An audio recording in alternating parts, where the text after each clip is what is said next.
saxadihii ugu dambeeyey ama aan iraan xitaa maalintii ugu dambeysay caalamka waxaa aad iyo loo hadalhayaa haddii ay noqoto idaacadaha tviyada sidoo kale xitaa janaalada waaweyn waxaa in badan laga hadlayaa arrin la yaab leh oo uu sameeyey ama uu ku kacay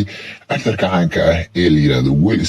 Will Smith waxa uu live television oo weliba xafladii Oscarska oo socoto uu u gacan qaaday nin kaloo asna la yidhaahdo Chris Rock oo ah nin comediana sidoo kale actorna ah oo welibana film sameeye ah gacanqadkan ama gacanka hadalkan uu sameeyey ninka la yidhaahdo Will Smith oo aanay cidna filanayn ayaa yimid kadib markii ninkan comedianka ah uu hadal kaftan ku tuuray xaaska Will Smith balse muxuu ku yiri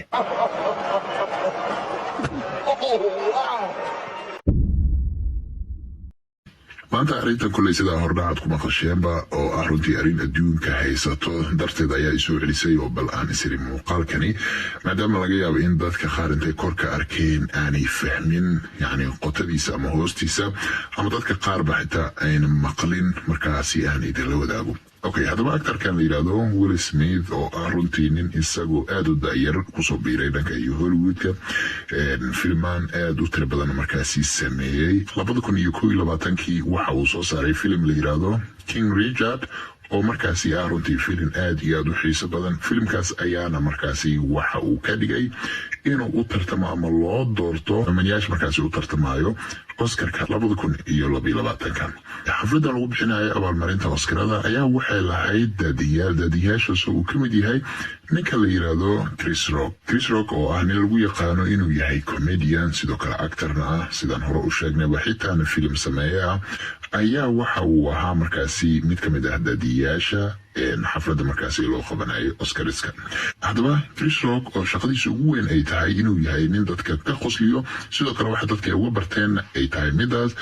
ayaa waqtigiisa yar oo uu meesha ku lahaa inuu maaragtay markaasi uu noqdo presenter waxa uu u isticmaalay ama meesha uu gashtay kaftan yar si uu dadka uga qosliyo kaftankaasi ayaa waxa uu kula kaftamay markaasi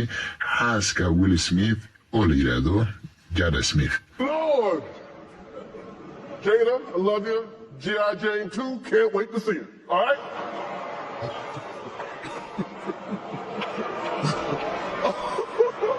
that was a nice one. Okay.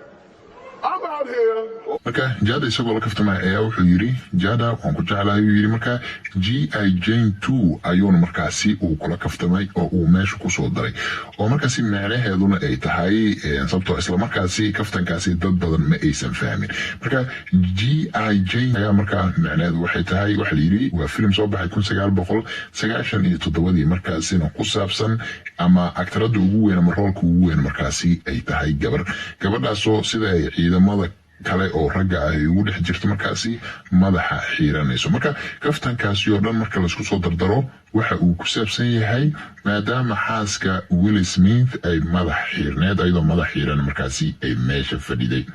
kaftankaasi inkastoo markii hore ninka xitaa la yiraahdo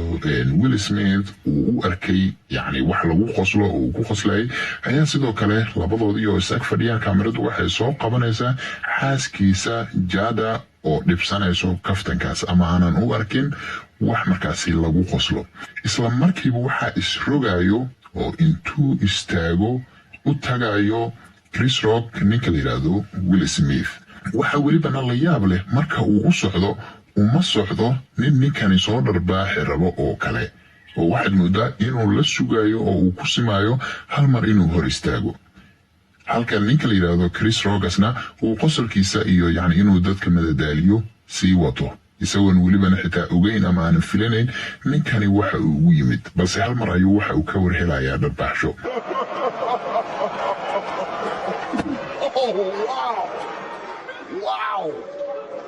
okay marka usoo leexan marka dhanka iyo xaaska Will Smith ee Jada ayaa waxa la sheegay sababta kaftankaasi ee u dhibsatay markii hore inay tahay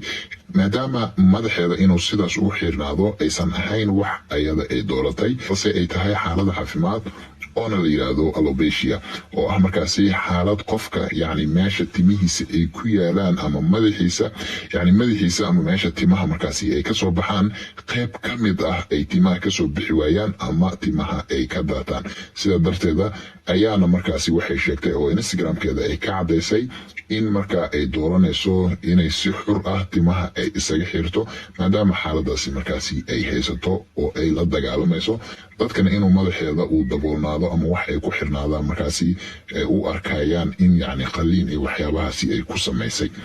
waxyaabaha ugu badan ee ku saabsan arrintan oo aadka loola yaabay waxaa ka mid ah in ninka la yiraahdo Will Smith markii hore kaftankani uu ninkan ugu kaftamayay haba yaraatee uusan u arkin wax dhibaato ah oo weliba uu ku qoslayay, balse markii uu arkay in xaaskiisa ay dhibsatay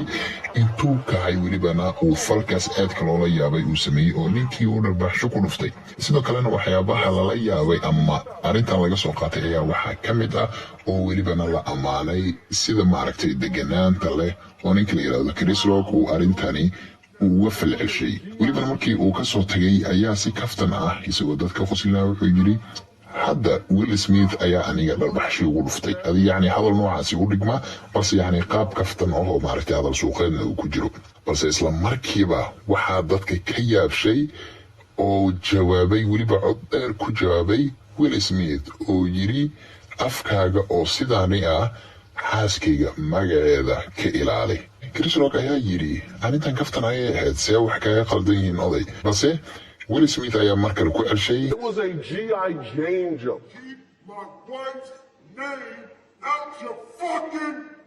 afkaagii oo sidaas ah kulay wax caay ayuu raaciyey hadal aan habbooneen ka ilaali inaad ku soo qaado magaca xaaskayga. ninkan wuxuu yiri okay isagoo weli isla kaftankiisii joogo oo haddana si u yaaban oo qaadan la waxa ku dhacay ayaa waxa uu yiri ninka la yiraahdo Chris Rock yani tan waa habeenkii ugu weyneed uu yiri yani inta live television show markaasi jirtay. marka ugu fiicnaa sanadkan ee Oscar-ka la siiyey ayaa waxaa noqday isla ninkaasi falkaasi sameeyey ee Will Smith.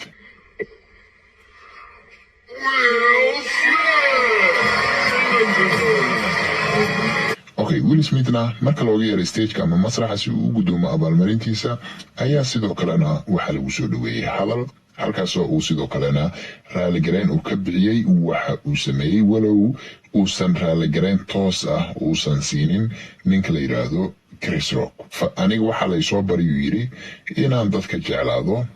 aniga sidoo kalena waxaa laysoo baray uu yiri in dadka aan maaragtay difaaco. sidaa darteeda yani dadka qaar way ugu wici karaan inaan ahay aabe waalan, laakiin waxyaabaha waalida ah mararka qaar waxaa kugu keeni kara markaasi jacaylka. balse mid kale su'aal laga keenay ayaa waxay tahay maadaama uu nafsadiisa ku sheegay inuu yahay doon weyn ama markab jacayl ah ayaa waxaa la iska weydiiyey su'aal ah ninka hadda dhow qof kale dharbaaxayay yani ma loo qaadan karaa markaasi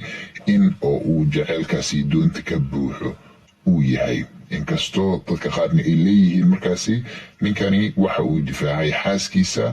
dadka qaarna ay leeyihiin markaasi kaftan sidaas u buuran ama wax dhibaataa looma geysanin xaaskiisa isaga ayaa overreact gareeyay ama yani wax aad uga badbadan intaasi sameeyey. marka ugu dambeyn marka la isku soo dardaro adiga da muuqaalkan daawanayo maxay kula tahay ninka la yiraahdo Will Smith ma ku saxnaa inuu falkan uu sameeyo oo ninkan uu gacan u qaado si uu xaaskiisa u difaaco mise waxa uu sameeyey wax ka badbadina? nabadgelyo.